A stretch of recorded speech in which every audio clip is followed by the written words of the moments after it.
Como siempre, más que nunca, hay que reivindicar el lenguaje, la palabra. Hay que señalar que al leer, al escribir, no solo nos enteramos, construimos nuestra realidad, nombramos la realidad. México hoy requiere que volvamos a recuperar como una parte esencial de nuestra construcción de un México social la lectura, la escritura. Leer poesía, leer novela, leer ensayo, leer despacio, para comprender lo que estamos viviendo, para también transformarlo y construir una realidad que sea garantizar la dignidad para todos. Por eso hoy hablaremos con Vicente Quirarte, aquí en el Estudio México Social. En México, en promedio se leen menos de 4 libros por adulto al año. En contraste, en todo el territorio nacional se cometen 80 asesinatos por día. Además, estamos frente a un rezago de aproximadamente 15 años en términos de capacidad lectora y un atraso en el uso apropiado del lenguaje respecto de nuestros principales socios comerciales.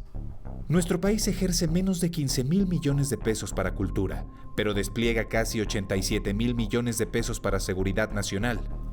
En la lógica de los niveles de violencia territorial, el compromiso político debiera convertirse en una reflexión sobre las necesidades creativas y de expresión cultural del país. En este contexto adquiere mucho sentido lo que han propuesto varios expertos.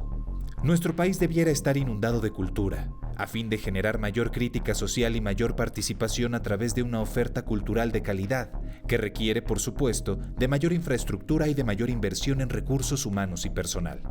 Por ejemplo, la literatura y en particular la poesía debieran operar como una estrategia de apropiación y transformación de la realidad, con una profunda voz ética de la sociedad civil y con una relación siempre constructiva entre el lenguaje y la experiencia.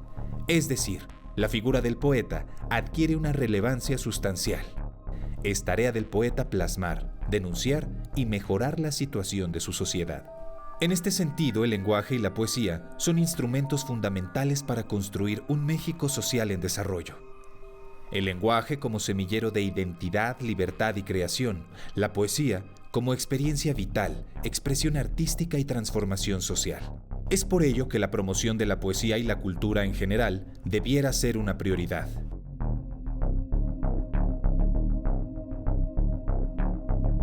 Otra vez llegaste tarde. Estás vivo por impuntual, por no asistir a la cita que a las 13:14 te había dado la muerte, 32 años después de la otra cita, a la que tampoco llegaste a tiempo. Muy buenas noches, gracias por acompañarnos. Y como decía al principio, muchos de nosotros estamos convencidos que lo que nos hace ser humanos es la palabra. El lenguaje es lo que nos permite nombrar y ser nombrados y también construir una realidad. Y por eso no podía estar más satisfecho que Vicente Quirarte, un escritor de esos hombres que yo veo con admiración, de que han hecho de la escritura una manera de ser, de vivir, que estés en el programa México Social, porque como lo hemos comentado, en estos momentos es importante reflexionar sobre el lenguaje, la escritura, y obviamente sobre lo que muchos han señalado como tú, el lenguaje mayor, la poesía. Vicente, gracias por estar aquí en México Social. Y empecemos por esta parte que creo que es fundamental subrayar. Desde tu punto de vista, ¿cuál es el papel del lenguaje, la palabra? ¿Qué dimensión le das en esta realidad? Que somos seres humanos, yo insisto, porque nombramos y nos nombran. Claro, finalmente el lenguaje, la posibilidad de darle nombre a las cosas es lo que te distingue de nuestros hermanos animales, ¿no? Es decir, eso es lo que nos hace ser lo que somos. Y me parece importantísimo reflexionar y volver a nombrar las cosas como si fuera el primer día de la creación. Cuando tú dices, por ejemplo, que aquella comida fue un poema, o esa mujer que tenía unos ojos que eran un poema, estás hablando de que la poesía nombra lo indefinible, ¿no? Y ese es el lenguaje hace visible lo invisible. ¿Qué nos pasa con un gran escritor? Que siempre nos reconocemos en él porque decimos, si yo escribiera, lo haría de esa manera, ¿no? En ese sentido, aquellos que tienen ese don, los hacedores, como diría Borges, que logran entretejer palabras y construir realidad. Tú eres uno de los escritores que ha transitado, se ha dicho, se ha subrayado todos los géneros. Has hecho ensayo, has hecho poesía, narrativa, periodismo, y eres un maestro de la UNAM, lo cual nos llena de orgullo. En ese sentido, en estos últimos tiempos, ¿qué dilema enfrenta alguien que escribe como tú? O sea, algunos pensaríamos que va a ser difícil escribir en estos momentos, pero otros pueden decir que siempre es una tarea difícil porque el entorno. Entonces, ¿tú cómo abordas esta realidad? ¿Cómo eliges, cómo señalas? Bueno, Javier Villaurrutia decía que un escritor que frecuenta todos los géneros siempre está en el centro de toda la poesía. No quiere decir que la escritura tiene que ser poética. Yo odio el lenguaje poetoso, eso que puede ser amelcochado, porque a veces se confunde la poesía con eso. La poesía para mí es esa fuerza de creación que anima toda expresión verbal, ¿no? Sea un ensayo, sea una novela. Detrás de todo está la poesía. Lo que pasa es que a veces la gente piensa que la poesía, la gente en general, piensa que la poesía es una evasión de la realidad, y es al contrario, es una inmersión en ella, es entrar más profundamente en el corazón de las cosas. Y ahora que utilizamos la palabra corazón, que es una palabra muy llevada y traída, es el núcleo de todas las emociones, le hemos atribuido a todas las principales emociones, y un poeta como Manuel Acuña puede escribir, pues bien, yo necesito decirte que te quiero, decirte que te adoro con todo el corazón. Pues la palabra corazón ahí está totalmente desvirtuada, no nombra la realidad. Y si García Lorca escribe, por tu amor me duele el traje, el corazón y el sombrero, le está elevando a la potencia N, porque está precisamente rescatando la palabra corazón al unirla con elementos de la realidad cotidiana, ¿no? Y eso nos lleva entonces a uno de los enormes dilemas que enfrentamos los que tenemos siempre el pendiente de leer más. Claro. ¿Cómo acercarnos? ¿Cómo poder seleccionar? ¿Cómo poder realmente articular? Cuando hay tanto escrito y tanto que se produce, entonces en ese sentido, ¿cómo abordas tú este dilema cotidiano que se enfrenta uno cuando llega a estas librerías y uno se ve azorado, no por lo que hay, sino lo que no ha leído uno? Entonces, también ustedes cuando escriben, pues provocan, incitan la lectura. ¿Sí está ese reflejo en ustedes o es un asunto No, yo creo que sí. derivado, pues? Y la obligación del hombre de palabra, pues es, como decía Saint John Perse, ser la mala conciencia de tu tiempo. ¿Cómo resuelves tú ese problema? Pues que las palabras vuelvan a nombrar, vuelvan a decir. Obligar, como decía Octavio Paz, que las palabras, tomarlas por el rabo, domarlas y que vuelvan a decir otra vez. Esa es la obligación del artista, del ser de palabra. No decir lo que se ha dicho toda la vida, sino buscar nuevos significados para las cosas. Las cosas están allí, tenemos que buscar nombrarlas de la manera en que no suene trillado. Lo más difícil yo creo que es escribir para niños y escribir canciones, porque las canciones finalmente son una recuperación de las palabras de todos los días, pero ¿cómo las dices para que tengan un sentido nuevo? Por ejemplo, aquellos versos de La Llorona cuando dicen,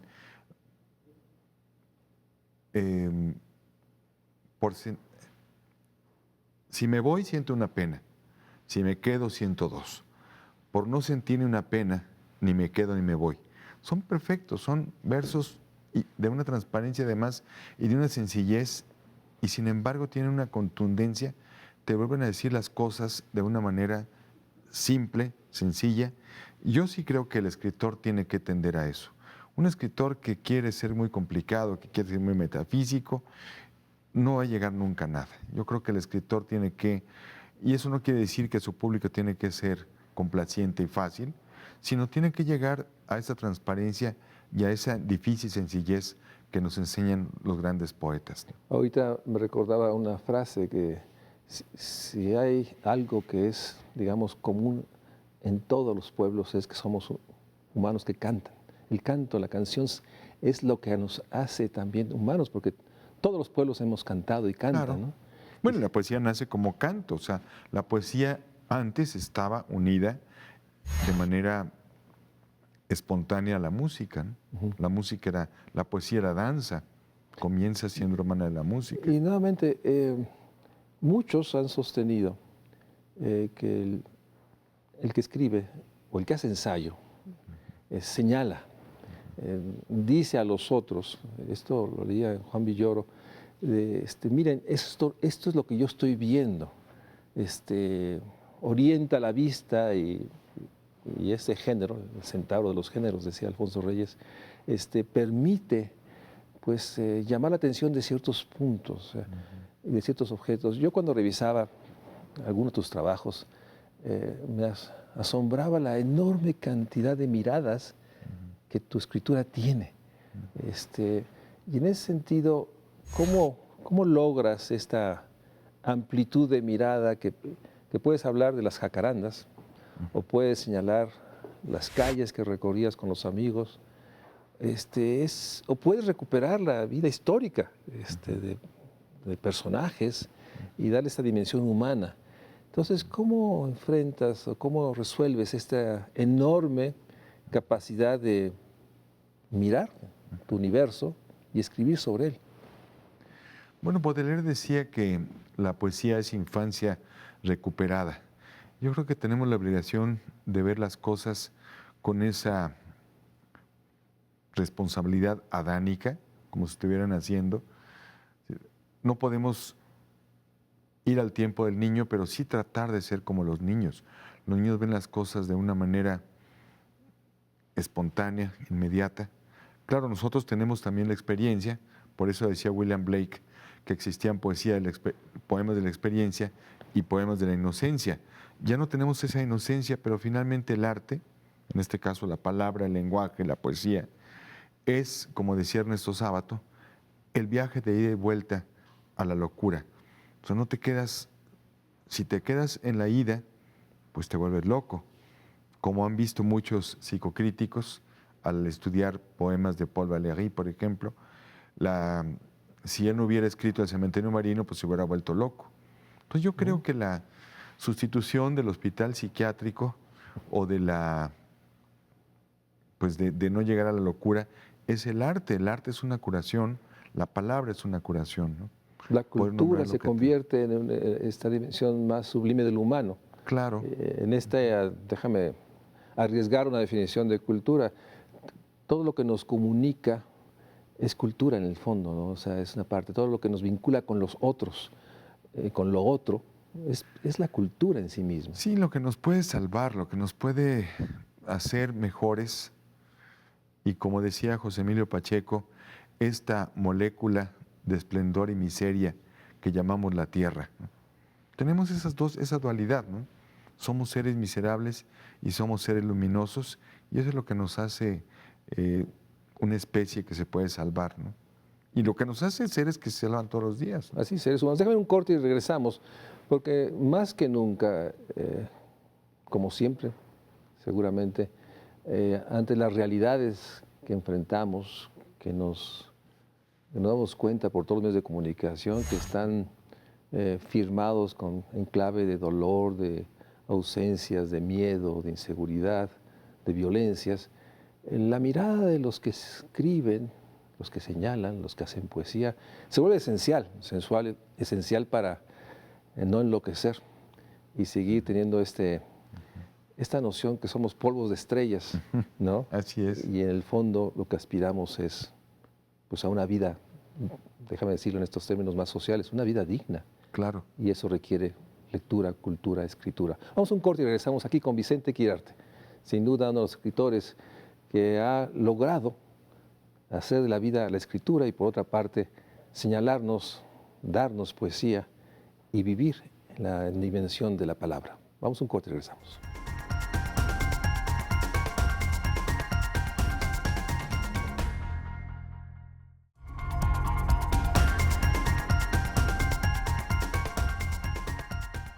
Vicente, platicábamos en el corte que hoy en día, sin duda, es recurrente encontrar, digamos, déjame llamarlo así, una literatura de lo social. Novelas, poesía, narrativas, que buscan expresar esta realidad social de los seres humanos, que yo insisto, los textos académicos no logran recoger. Desde Valeria Luiselli o Fernanda Melchor, hablando de mujeres escritoras jóvenes, logran expresar esta dimensión social. Y eso nos permite, digamos, comprender que somos seres porque estamos con los otros. Por eso tenemos ese enorme aprecio cuando alguien nos nombra por nuestro nombre y ese desencuentro cuando alguien, ¿no? Esa terrible pregunta cuando alguien llega a ti en el pasillo y te dice, ¿sabes quién soy? ¿No? Y espera ese espacio para que lo nombres, ¿no? Y el enorme atrapamiento cuando uno pues, no tiene el nombre, ¿no? Es esa sensación. Entonces, me gustaría que nos hagas un relato, unas pinceladas. ¿Es correcto llamar que hay una, digamos, una escritura social? Sí, yo creo que las grandes épocas se estudian a través de la literatura. Por ejemplo, cuando uno quiere entender la Rusia del siglo XIX, hay que leer a León Tolstoy, ¿no? Hay que leerlo a él. Eso es la literatura.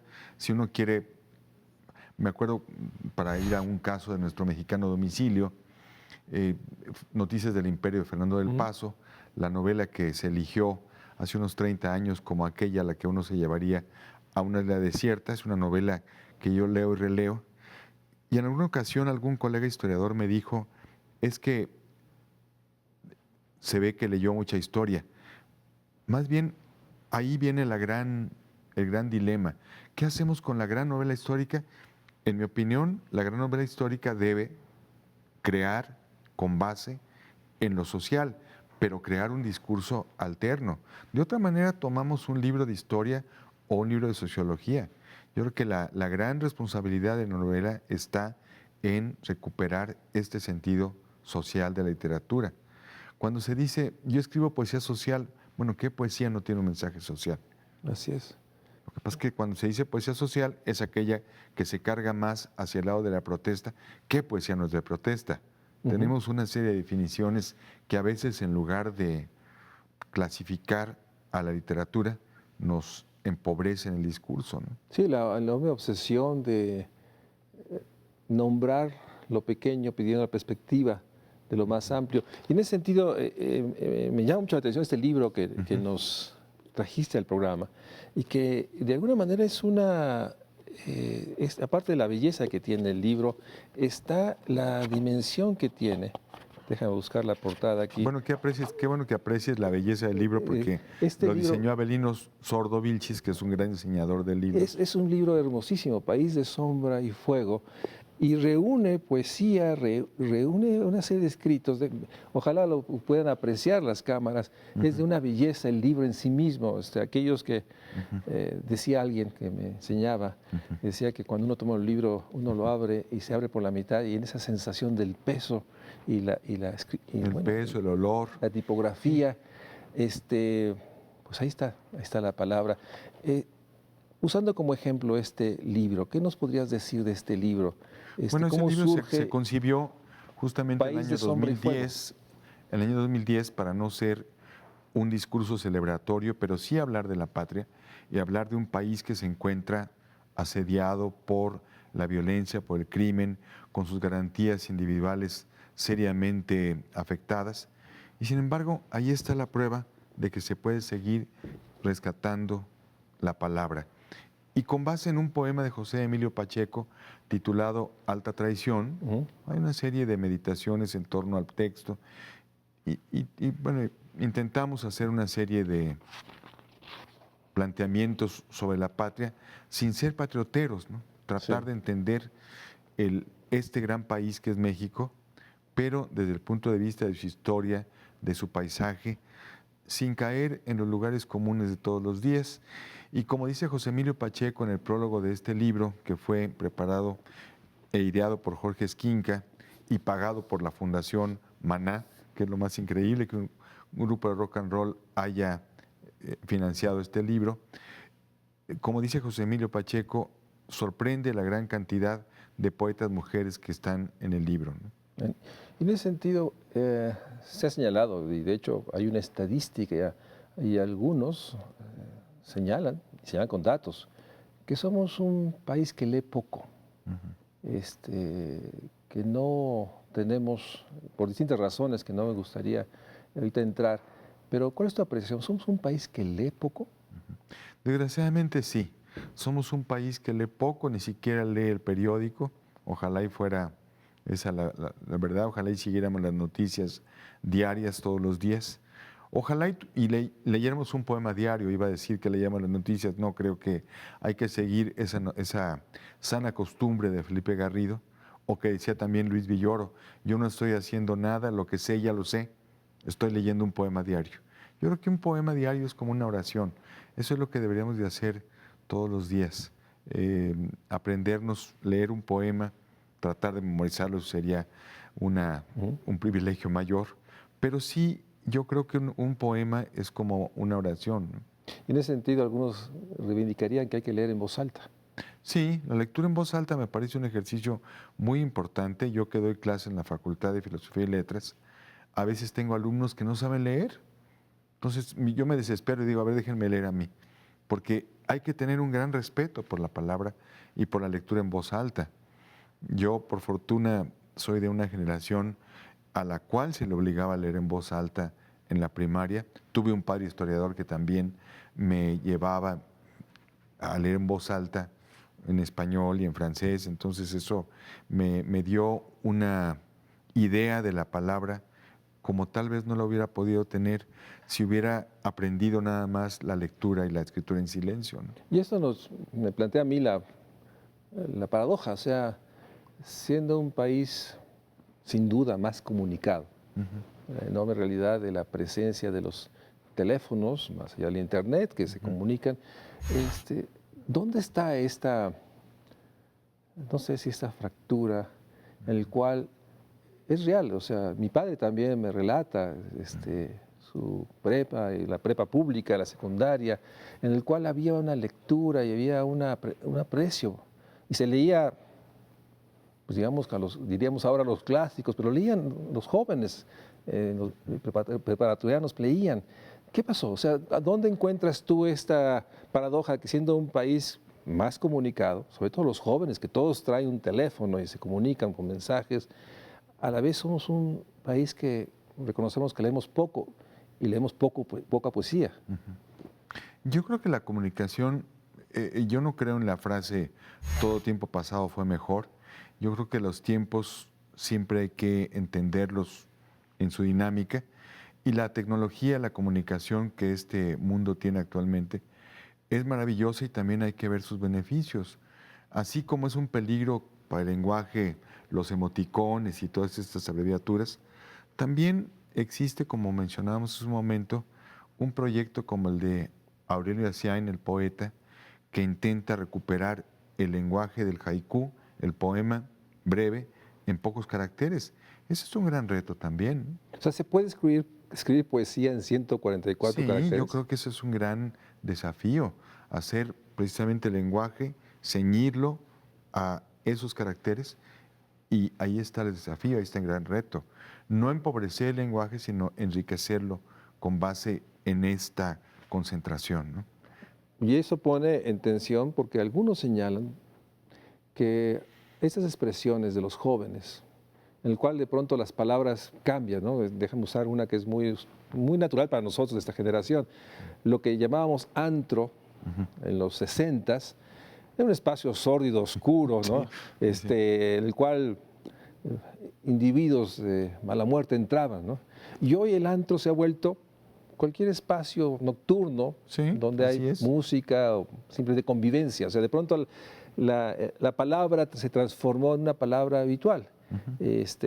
Tanto así que la palabra discoteca desaparece, ¿no? O sea, nadie dice hoy voy a una discoteca. Digo, esto es una palabra de los 60, 70, si acaso 80. Entonces, ¿cómo entender esta evolución de las palabras y cómo no caer en la tentación que decir que ciertas palabras se vuelven, tú lo dijiste, empobrecen al lenguaje. Sí, como decía el poeta T.S. Eliot, nuestra lengua es como el mar.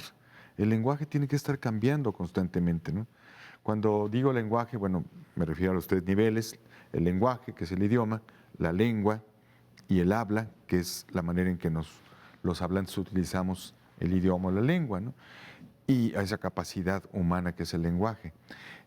Y esto es como el mar, se va moviendo y se va transformando. De otra manera, estaríamos hablando como siempre, como hace 5 siglos, y eso me parece muy sano.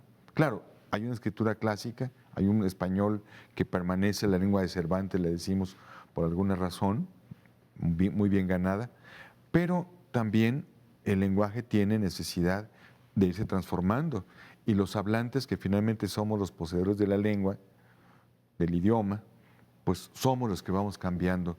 No lo hacen las academias, no lo hacen las escuelas, son los hablantes quienes hacen. Las academias pueden señalar y marcar, fijar, pero los hablantes finalmente son los que determinan los usos lingüísticos. El lenguaje pertenece a los que hablan. Claro, claro. A los que los sostienen. Déjame un corte y regresamos porque eso nos pone en otra tensión. O sea, es una realidad, se ha dicho, y me gustaría que ahorita regresemos del corte y entremos por ahí. Los jóvenes hablan de otra manera. Y hoy que hay campañas o hay discursos formales, muchos percibimos que no comunican. No comunican, sobre todo unas jóvenes, y sobre todo jóvenes, si los segregamos por zonas urbanas, zonas rurales o jóvenes en las zonas más marginales. El lenguaje se convierte, decía Paz, deja de ser puente entre los unos y los otros y hace evidente los abismos. Y entonces entramos en una enorme necesidad de insistir, de defender, reivindicar, construir lenguaje, como los poetas pues dedican su vida a ello, de tal manera que nosotros decimos que ustedes son quienes son poseedores, digamos, de este lenguaje mayor que es la poesía. Vamos a un corte y regresamos con Vicente Quirarte.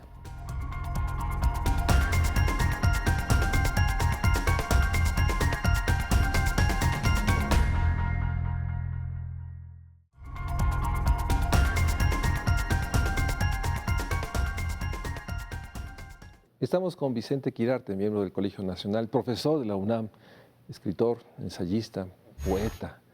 Y hablamos sobre este enorme desafío, porque es cierto, por lo menos desde mi perspectiva, de que muchas veces nos cuesta comunicarnos, déjame usar la expresión normal, de los jóvenes hablan de distinta manera, escuchan de distinta manera. En una época de campañas, yo siempre me pregunto, ¿qué entenderán los jóvenes con estos discursos? Y después vemos estas expresiones, digamos, buscando digamos, la conexión, lo cual no creo que sea afortunado. Entonces, ¿cómo enfrentar el reto cuando el lenguaje no significa lo mismo para todos? La palabra, ciertas muletillas, ciertos conceptos. Yo quiero partir de una actividad que lleva a cabo la Academia Mexicana de la Lengua, que es la Comisión de Consultas. Nos llegan siempre una serie de preguntas, muchas de ellas muy arduas y muy inteligentes, porque son cosas en las que no habías pensado, y a veces ponen a trabajar muy fuerte a la academia, y eso está muy bien, porque la academia, a veces, todas las academias en general, se les entiende como, o se tiene la falsa idea de que son instituciones estáticas, y en realidad lo que hacen las academias es buscar esas palabras, incorporarlas al diccionario. El diccionario se va haciendo cada vez con mayor número de informantes, por fortuna de todas partes de los usuarios de la lengua, de todos los países de Iberoamérica. Y, por ejemplo, quiero mencionar una definición que en alguna vez nos pasaron de lo que era un chavo banda. Dice, chavo banda, joven que se une para delinquir. Eso no es un chavo banda. Tú que eres un estudioso de lo social, sabes que un chavo banda se une con otros para encontrar un espíritu de fraternidad. Así es. Y eso es lo que hace la lengua finalmente, en esos guetos, en esos usos lingüísticos, pues es una forma de defenderse, lo que se llama las germanías, el lenguaje de los ladrones en un tiempo, y finalmente hay un lenguaje propio de cada comunidad. Quiero pensar en el español que se habla en Sinaloa. Tan solo el español que se habla en Mazatlán no es igual que el español que se habla en Culiacán. Hay usos totalmente distintos. O bueno, vamos a pensar en regiones de México, del norte. No se utilizan las mismas palabras para decir un aventón en Sinaloa que en Baja California. Es diferente el uso lingüístico. Entonces, eso es una maravilla, eso me parece no un empobrecimiento de la lengua, sino una riqueza y una obligación que tenemos de estudiarlo cada día, ¿no? O sea, no hay un debilitamiento del lenguaje. Déjame usar un elemento que a veces es señalado. Yo he oído a profesores, ¿no? Hoy sabemos que los jóvenes, cada vez que hacen una frase, dicen güey. Vamos al café, güey. Sería importante que te comas Sí. esta torta, güey. Y mi pregunta es que el güey se convierte, déjame preguntarte. Sí, una muletilla. Una muletilla o casi como una coma. Y o un también punto lo y aparta. usan las mujeres para Sí, referirse, para hablar entre ellas. Y en ese sentido, usar esta manera de apuntar o de hacer pausas, porque no están designando a nadie, simplemente parece que es muy natural. No hay un debilitamiento del lenguaje cuando se incurre en este proceso, porque, bueno, yo lo he oído en jóvenes de muy alto ingreso y en jóvenes de bajo ingreso. O sea, usan estas expresiones que antes se usaban para designar no solo el animal, sino... Sí, incluso en el diccionario de mexicanismos que coordina la doctora Concepción Company en la academia, cuando examinamos la palabra güey, pues tuvimos que decir, no puedes decir, una de sus acepciones es expresión, voz masculina, ya no es masculina. También las mujeres la utilizan. Entonces, eso demuestra que el lenguaje se va transformando. Ahora, como tú dices, hay el peligro de que se empobrezca. Por ejemplo, la palabra cosa. Ahí está la cosa, es encima de la cosa esa, ¿no? Sí. La palabra cosa en los manuales de redacción está condenada. No la uses a menos que sea necesarísimo. Y ahí está el gran desafío, como dices, encontrar los equivalentes para nombrar la realidad con los vocablos adecuados. Es que estaba recordando en la novela 100 años de soledad de García Márquez, los personajes, hay un momento en que comienzan a ponerle letreros a las cosas, porque están olvidándose ya del lenguaje. Entonces, ese es el peligro que podemos correr, ¿no? Que se nos empobrezca el lenguaje. Ahí está el dilema. Hay una posibilidad de enriquecerlo, pero también de que se convierta en un patrimonio que se pierde. Como decía Miguel León Portilla, cuando un idioma se deja de hablar, es como si una estrella se apagara, ¿no? Sí, se pierde un cosmos, ¿sí? Se pierde un universo, no solo es el lenguaje. Y nuevamente esta insistencia de muchos de nosotros que el lenguaje no es lo que nos comunica, es lo que nos hace seres humanos. Claro. Y en ese sentido, déjame ir sobre esto, un tema muy cercano a mí. Yo que trato de entender, estudiar lo social, a veces me doy cuenta que hay ciertas palabras que ya no designan, que ya no nombran. Cuando algún alumno o algún investigador dice la pobreza, yo me siento un poco cimbrado porque no es la pobreza en términos de ciertas carencias, ciertos bienes. La pobreza no alcanza a designar lo que significa vivir en pobreza, ¿no? O sea, como dicen, la pobreza es un fenómeno que no se observa, vemos los impactos. ¿Qué hacemos con conceptos o palabras que ya no designan? Un sociólogo hablaba de que hay conceptos zombies. Pueblo, ¿no? El concepto pueblo ha cambiado. Así es, conceptos zombies, conceptos que los usamos a falta de otros, pero sabemos que ya no designan y por eso a ciertos conceptos los cargamos de adjetivos para tratar de explicar un poco. Y ahí es cuando, déjame decir si es esta salida que yo diría, buscar a los poetas que construyen lenguaje, que construyen palabras, para que nos den nuevas palabras. A veces yo tengo la sensación que nos faltan palabras y conceptos. Sí, a ver, déjame citar un ejemplo que me parece que sintetiza muy bien tu idea. Ernesto Cardenal, el gran poeta nicaragüense, compañero nuestro en la Academia de la Lengua, o sea, correspondiente en Nicaragua, él, que fue un gran luchador social, bueno, lo sigue siendo, pero luchó contra el somocismo, y hay un poema, en uno de sus versos dice: le saquean al pueblo su lenguaje, por eso son importantes mis poemas de amor. Entonces, claro, ahí está la clave, ¿no? O sea, un poema de amor, ¿cómo puede combatir la violencia? Precisamente porque está recuperando la riqueza del lenguaje, la riqueza del sentimiento, la fuerza del amor, enfrentándola al odio, que quisiera también empobrecernos en todos los sentidos, no solo económicamente, sino también que no pensáramos.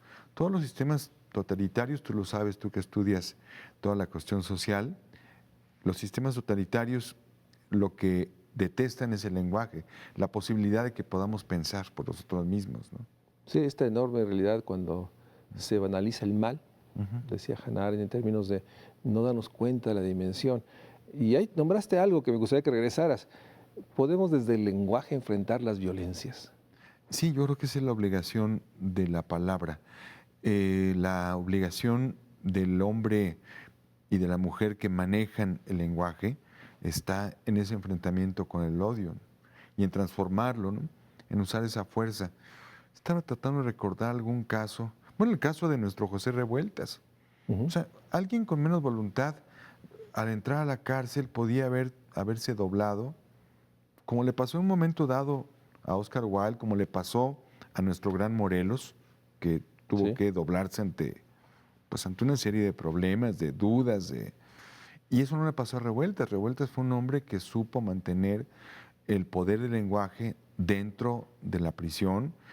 Para mí Revueltas es un ejemplo extraordinario.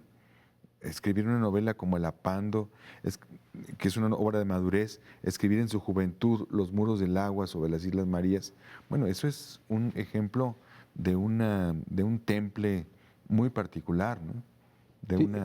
Y ese es un poco el asombro de nosotros cuando nos acercamos a los poetas, a los escritores. Es una mezcla de temple y una sensibilidad extrema. O sea, porque ustedes recogen sentimientos, emociones, los insertan en palabras, los entretejen y como diría, ladrillo con ladrillo, ¿no? Tú lo citas, ¿no? Lo que decía Agustín Yáñez. Agustín Yáñez, ¿no? Van construyendo, poniendo un ladrillo sobre otro. O algunos escritores que una sola oración, horas de trabajo para hacerlo. Esta mezcla de temple y de sensibilidad, ¿cómo logran ustedes articular? ¿Cómo logras tú en lo particular? Consciente, bueno, ahí está. viendo el dolor y viendo la tristeza y viendo también alegrías y luces. Pues ahí está el gran desafío, cómo transformar el dolor en una esperanza para los demás. Pues eso es el gran misterio que enfrenta un escritor. Regresemos al ejemplo de Wilde y de Revueltas. Wilde, siendo este gran escritor con esta gran sensibilidad que tú mencionas, pues la prisión lo destruyó. Claro, escribió una obra maravillosa que es el de Profundis, pero sí su alma al salir de prisión, él no pudo soportar esos 3 años finales de su vida, ¿no? Él sí, cuando le decían regresa a tu escritura, y él decía, mi vida, yo he tenido una vida maravillosa que ha llegado a su fin. Él ya no pudo. Y el cambio Revueltas, tenemos el caso de un escritor que al enfrentarse con la adversidad, salió adelante, ¿no? Es más, la adversidad lo hizo todavía más grande.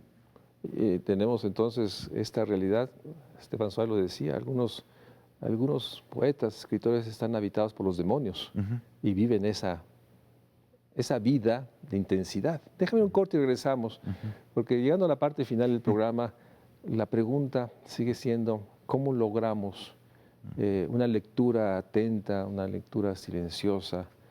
¿Cómo logramos un lenguaje permanente, continuo, expansivo?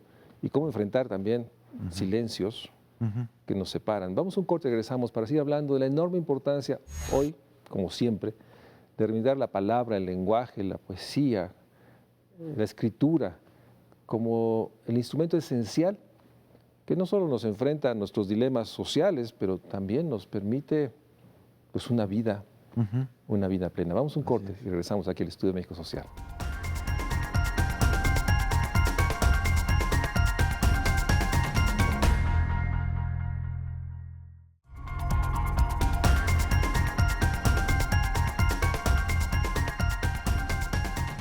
Vicente, nos encontramos entonces ante una nueva posibilidad y desafío. Posibilidad porque el lenguaje es lo que nos hace seres humanos plenos, porque nombramos, nos nombran, y algunos, como los poetas, construyen y moldean realidades y entretejen estas palabras, construyendo nuevas dimensiones de las palabras. Pero partamos de una realidad.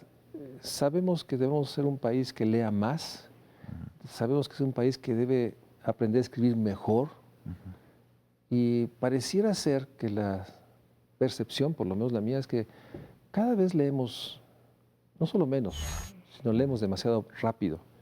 Cada vez la escritura se abandona en términos de lo que implica la práctica. Entonces la pregunta es cómo, desde tu visión, cómo lograr que en un proyecto de país se inserte el recuperar la escritura, el lenguaje, la lectura, la poesía como lenguaje mayor, como elemento central para eso que se dice construir tejido social, cohesión social, seres humanos más plenos. ¿Por dónde empezamos? Yo creo que hay que empezar por la propia individualidad, porque ¿cómo podemos ser mejores ciudadanos? Pues empezando por uno mismo, ¿no? Yo creo en la frase que decía el gran José Emilio Pacheco. Él decía, él era enemigo de dar consejos, sin embargo decía, hay que leer mucho, escribir mucho y publicar poco. ¿Qué quiere decir esto? Que desgraciadamente en este mundo tan globalizado, tan comercializado, asistimos a un momento en que el escritor, como cualquier otro ser social, pues se siente en la obligación de ser popular y de vender mucho. Finalmente tú ante las editoriales grandes eres un número. Entonces hay que tratar de defender esa individualidad y esa manera personal de ver el mundo, porque es la única forma en que puedes relacionarte con los otros. Yo recuerdo el discurso del Premio Nobel, de recepción del Premio Nobel de Albert Camus. Son 2 páginas, tal vez, muy corto. Sin embargo, en lo que él insiste es en esta reflexión sobre lo humano, sobre el sufrimiento. Él dice que se ha perdido, estamos hablando de los años 40, finales de los 40, y él estaba hablando de esta necesidad de recuperar el espíritu humano, ¿no? Finalmente, como bien lo dijiste al principio del programa, no hay nada nuevo bajo el sol, todo ya se ha dicho, y nuestra obligación es decir de otro modo lo mismo, como decía mi maestro Rubén Bonifaz, o sea, intentar utilizar las palabras para decir lo que ya se ha dicho, pero tratar de encontrar un camino nuevo. Un camino nuevo que permita nombrar esta realidad y moldearla a la vez. Sí, así es. Y ahí es donde déjame entrar a un tema, o sea, tiene tanta responsabilidad aquellos que tienen la capacidad de hablar a otros, porque en la manera que ellos hablan, hablo sobre todo en épocas de campañas, también están moldeando, están señalando y están construyendo realidades. Sí. Y creo que es una responsabilidad que no se ha dicho suficientemente, que deben cuidar sus palabras. Por supuesto. Sí, yo creo que en eso, recuerdo que mi maestro Eliseo Diego decía que una vez lo había parado alguien en la calle y le había preguntado, no le había dicho, maestro, yo quiero decirle que este libro que usted escribió me enseñó a vivir. No me enseñó a leer o a escribir, me enseñó a vivir. Yo creo que esa es la responsabilidad que tenemos los escritores, de al menos una frase, una palabra que enseña a vivir al otro, y eso es la recompensa mayor a la que puede aspirar cualquier gente de palabra, ¿no? Pero ¿estás de acuerdo de que sí, la enorme responsabilidad de aquellos que cotidianamente tienen instrumentos para comunicarse masivamente con los otros, que ha habido una destrucción también de ciertas realidades, o construcción de realidades en función de cómo lo nombran. Bueno, esa también supongo que debe ser una labor ardua. A veces se quiere que un presidente de la República hable perfectamente y domine 8 lenguas y haya leído todo. Pues eso es como pedirle a un boxeador de peso completo que se enfrente a un anciano y pues eso no puede ser, ¿no? Pero sí, entiendo lo que quieres decir, que la obligación finalmente de los que tienen los destinos nacionales en sus manos, pues es la gran responsabilidad de utilizar las palabras y que las palabras sean equivalentes a los hechos. Desgraciadamente vivimos una época en un país donde la verosimilitud se ha perdido, ya no creemos, entonces hay que regresar a devolver a esas palabras, como decía el poeta, dar el sentido más puro a las palabras de la tribu. Eso es lo que hace un hombre de palabra y eso es lo que también tiene que hacer un político. Lo ideal es cuando el político es también un hombre de letras. Estoy en el caso de José Vasconcelos, en Argentina el caso de Domingo Faustino Sarmiento. Eso puede ser maravilloso cuando el hombre de acción es también un hombre de pensamiento. Bueno, lo tuvimos en El Padre de la Patria, Miguel Hidalgo, ¿no? Pero en ese sentido, creo que por lo menos aspirar que tengan la conciencia de que al decir o nombrar cosas, están también construyendo realidades. Y a veces, deja tú que hayan leído mucho, simplemente la mesura y no, el no reconocer que el lenguaje, nuevamente insisto, define, construye realidades. Y eso me pone en un tema final, en términos de esto que ya han llamado la posverdad o las mentiras, que son mentiras, que no reconocen ningún dato y son más bien las percepciones las que se vuelven realidades. ¿Cómo percibes esta realidad de que hoy incluso se habla de que hay un momento de posverdades en las cuales ya no es la realidad, sino es la percepción la que define? ¿Qué desafío impone esto a ustedes que están, digamos, custodiando, construyendo, viviendo, pues asumiendo el finalmente lenguaje? tratar de que las palabras equivalgan a las cosas, las palabras equivalgan a las realidades, no para huir de ellas, no para escapar, no para disfrazarlas, sino para tratar de entrar en su esencia, ¿no? Yo creo que esa es la obligación que tenemos, ¿no? De reivindicar el lenguaje, ¿no?, como elemento. Déjame preguntarte, ¿qué estás leyendo últimamente? ¿Qué lee un poeta? ¿Qué lee un escritor? ¿Qué estás leyendo en estas épocas, en estos meses? Qué pregunta tan difícil. Soy tan desordenado para leer que brinco de La familia Burrón a lo que tengo que leer para el día siguiente de la academia, la tesis que tengo que Dirigir los documentos de la Junta de Gobierno de la UNAM, Exacto. los textos Entonces, para el Colegio Nacional que vas a presentar recientemente. Bueno, déjame preguntarte de los dos, ¿qué estás escribiendo ahorita? ¿qué estoy escribiendo ahora? Bueno, el año pasado hice un viaje a Jerusalén después de 16 años de mi primera estancia de 2 meses y pensé que había sido un viaje, un retorno maléfico, como decía López Velarde. Me pareció un viaje mediocre y me puse a escribir una serie de poemas pensando en Herman Melville cuando estuvo en Jerusalén. Y ahí va el libro, se va a llamar justamente Melville en Jerusalén. Melville es un escritor que siempre me ha obsesionado y su viaje a Jerusalén es de los aspectos menos tratados. Entonces por ahí estoy tratando de escribir unos poemas acerca de la estancia de él en Jerusalén. Entre otras cosas que a mí me sorprende cuando te leo, Vicente, es la manera que nombras tus libros, ¿no? La isla de la ballena. Déjame decirte que yo cuando iba a la librería y vi el nombre y vi una lectura para mí que es Moby Dick, que es una lectura que siempre regreso a ella en esta expresión que tiene esa novela del bien y el mal, por decir una manera, me atrapó. Me atrapó la portada, me atrapó el nombre, y entonces lo compré. Y a mi sorpresa, ¿no? Bueno, veo esta descripción de la compañera de Juárez, ¿no? Benito Juárez, su esposa, y una serie de cartas, ¿no? Entonces, es una faceta que a mí me quisiera con eso. El enorme tiempo que le has dedicado pues, a recuperar figuras históricas, digamos, a poner nuevamente su pensamiento al alcance de todos. Este reflejo que tienes, ¿de dónde surge? Bueno, qué bueno que lo digas así, ponerlo al alcance, porque esa es una gran lección que heredé de mi padre cuando él, en 1965, publicó su libro Visión Panorámica de la Historia de México, un libro esencial que sigue siendo modelo de ponderación, modelo de claridad, modelo de estilo.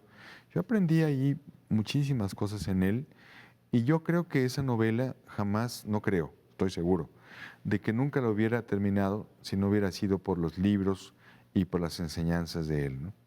Entonces el libro de alguna manera es como un diálogo permanente con él y pues gracias a...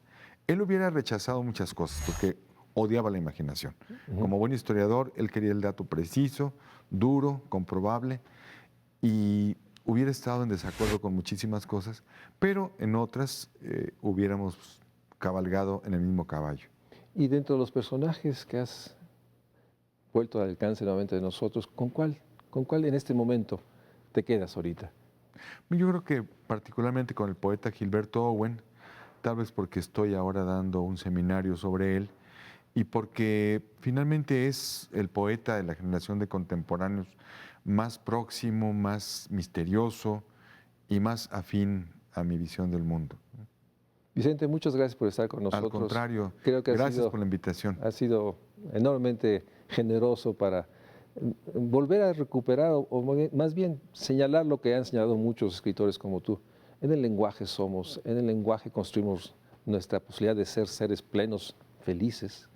Y en el lenguaje y la palabra, pues es un esfuerzo cotidiano y por eso el tener un escritor que ha trabajado todas las posibilidades de la escritura es un enorme gusto aquí para México Social, porque creo que más que nunca en estos momentos tenemos que leer despacio, leer, como decía un novelista, Dolby, leer como el fuego consume el leño, poco a poco. Y sin duda la escritura que hay que leer es la de Vicente Quirarte. Vicente, muchas gracias. Buenas noches. Gracias a ti, buenas noches.